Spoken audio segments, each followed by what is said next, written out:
Assalamualaikum warahmatullahi wabarakatuh. Selamat berjumpa kembali dengan sahabat-sahabat saya semuanya.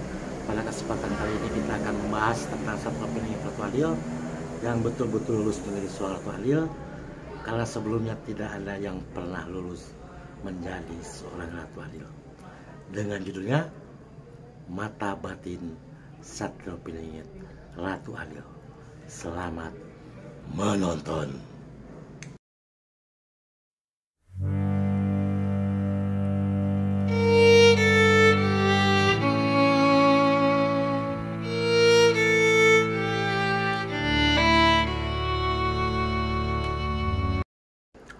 Pada kesempatan kali ini kami akan membahas tentang mata batin Satrio Piningit Ratu Adil, karena dikhawatirkan keluarga saya, terutama yang masih keturunan dari raja terdahulu, baik itu kalian Sunda Galuh, kalian Majapahit, kalian Singosari, Pajang, dan Mataram Lama, nanti terpeleset ke jurang yang paling dalam. Maka saudaraku, mari kita bersama-sama menyikapi, menelaah, kemudian bersujud kepada Allah agar supaya bahwa di dalam mata batin kita betul-betul mata batin yang sejati, yang bukan dari bangsa jin, bangsa din, bangsa tin, apalagi bisikannya dari syaitan atau dajjal. Pada sebelum tahun 2019 yang lalu, itu di dalam lingkaran kita itu hanya ada syaitan di dalam tubuh kita, dalam pikiran kita. Kemudian kadang-kadang ada jin, ada din, ada tin, dan ada koren di luar kita. Nah, setelah 2019 itu ada yang namanya dajjal.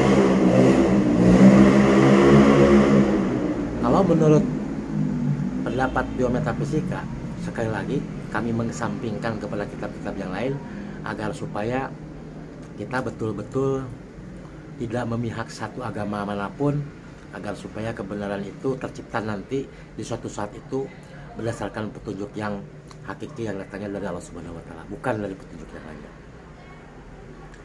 Pada kesempatan pagi hari ini saya masih di rumah, kebetulan ada yang bekerja membantu di rumah untuk membetulkan tersier ini depan rumah persis. Sekali lagi saya mohon maaf, pakaian saya memang biasanya sering pakai kaos, pakai kolor, nggak pernah seperti orang-orang, itulah biasa aja karena kita kan orang biasa. Pada ketelitian diri kita, terutama para jawara, para dukun, orang-orang yang akan atau orang yang ingin masuk ke alam dunia metafisika atau dunia alam gaib lah, atau bisa disebut juga dengan ada yang dunia kegelapan, ada yang dunia putih, dunia hitam lah, itu terserah bagaimana seseorang menanggapinya.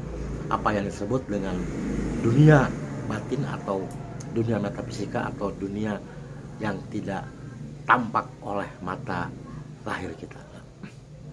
Mata batin pada umumnya seseorang Satrio Piningit, apalagi budak Angon naik ke Satrio Piningit. Satrio Piningit itu banyak sekali mata batin-batin yang salah, yang tidak pernah dikoreksi oleh dirinya sendiri. Itu pengalaman kepada leluhur kita di zaman dahulu, di zaman kerajaan. Makanya kita tidak boleh lagi untuk mengikuti setiap bisikan tanpa bersujud kepada Allah, tanpa memberikan pandangan atau minta pendapat dari alam yang lain, bahkan dari para orang-orang sahabat kita atau dari sesepuh. Apakah bisikan yang kita terima itu betul-betul bisikan yang mendatangkan kemakmuran atau mendatangkan keadilan, ataukah akan mendatangkan kemudaratan? Itu yang harus dipikirkan baik-baik, karena kebanyakan orang itu tidak menyeleksi. Banyaklah teman-teman saya, anak buah saya juga seperti itu. Jadi ketika dia sudah mulai bisa berbicara bahasa batin, ini semua apa yang disampaikan oleh bahasa batin dia laksanakan, termasuk ke hutan, termasuk apapun yang sifatnya itu yang tidak masuk akal dia akan lakukan. Nah, itu yang dikhawatirkan akan nanti efeknya nanti akan dibicarakan oleh tetangga, seperti orang stres, seperti orang dalam ilmu, seperti yang intinya itu tidak normal menurut mereka. Nah, padahal sesungguhnya untuk mencapai mata batin seorang Satrio Piningit yang sejati bukan hanya mata batin, tapi diperlihatkan masa yang akan datang. Nah, saudaraku, pada kesempatan kali ini kita pula akan bercerita tentang bagaimana gagalnya seorang raja-raja terdahulu menjadi seorang ratu adil. Pada awalnya mereka berkeyakinan bahwa seorang Raja Sunagaluh, baik itu dari Sangyang Sagara Anaka, kemudian ada yang paling terkenal yaitu Mahaprabu Siliwangi, merasa dirinya itu akan naik dan mampu menjadi seorang ratu adil. Akan tetapi dia gagal karena ada beberapa kesalahan yang dia merasa itu adalah hal yang benar, akan tetapi menurut leluhur itu merupakan sebuah kesalahan dan tidak lulus menjadi seorang Satrio Piningit sejati. Yang terakhir itu adalah Prabu Siliwangi itu sampai ke kelasnya Maturatu. Setelah Maturatu baru ratu adil. Kalau orang-orang komen bahwa Satrio Piningit sama aja ratu adil, ya itu terserah saudaraku. Saudara orang Jawa kok merasa Satrio Piningit itu orang Jawa. Padahal orang Sunda banyak, orang Dayak banyak, orang Buddha, orang Hindu banyak Satrio Piningit itu. Tetapi yang lulus menjadi ratu adil itu belum pernah ada di Indonesia. Yang ngaku Satrio Piningit ratu adil itu bukan sebangsa saya, orang miskin gitu.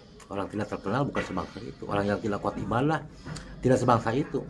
Orang yang banyak kerisnya tidak sebangsa itu. Dia adalah keturunan dari istri Nabi besar Muhammad SAW. Mungkin menikah dengan keturunan raja-raja terdahulu. Bisa raja Sunda, bisa raja Jawa, bisa raja Bugis, bisa raja Batak. Itu kan kekuasaan Allah yang jelas. Pembuktian lahirnya sampai sekarang tidak ada. Apalagi Ramayana Jayabaya yang katanya nanti akan muncul ratu adil dengan huruf pertamanya itu no, to, no, ko, ro. Itu pembualan itu agar supaya bahwa kekuasaan itu dipegang oleh orang-orang Jawa. Sebenarnya orang Jawa belum pernah berkuasa, yang ada tuh orang Jawi. Di Jawa sendiri ada 3, ada Jawi, ada Jawa, ada Jawa. Di Sunda juga ada 3. Selama ini orang Jawa belum pernah jadi presiden, yang ada tuh orang Jawi. Turunan dari dinasti Serendra. Dari zaman Pak Karno sampai Pak Jokowi itu tidak pernah bukan orang Jawa, itu orang Jawi. Itu silsilahnya itu nanti masuknya itu ke dinasti Jawi atau dinasti Cadipa. Kalau sejarawan bilangnya dinasti Serendra. Kalau orang Jawa belum pernah jadi presiden, orang Jawa belum pernah, apalagi orang Sunda belum pernah. Ya makanya nanti lihat 2024 siapa yang jadi presiden, mampukah orang Jawa jadi presiden, pertanyaan kan. Lihat aja ke depan. Gak usah banyak komen, banyak cerita kan. Kita kan harus real. Jangan mau dibodohin dengan cerita-cerita yang sudah gak masuk akal. Ada harta aman lah, ada harta jeriah lah, wah ada macam-macam. Dari zaman saya kecil cut aja sampai sekarang mana harta aman saya tanya. Itu sengaja dihembuskan oleh orang-orang Yahudi itu. Agar percaya seseorang itu bahwa kekuasaan itu berada di orang-orang Jawa. Orang Jawi sesungguhnya. Kekuasaan itu berada di orang-orang yang memang tunduk dan patuh terhadap kolonial. Kan seperti itu. Dan orang yang paling dibenci di Nusantara itu ya orang Sunda Galuh yang tidak pernah mau menjadi antek-antek Belanda sampai hari ini. Kan paling dibenci. Dan saya pada Cilacap, campuran Jawa Sunda kok.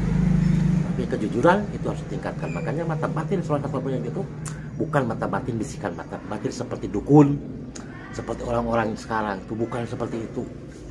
Bisikannya seorang Satrio Piningit adalah bersujud kepada Allah. Kemudian dia buktikan di alam nyata. Kemudian dia diperlihatkan di alam nyata seperti sebuah kamera diperlihatkan kepada seorang Satrio Piningit ratu adil. Itu namanya bisikan mata batinnya seorang ratu adil, bukan bisikan.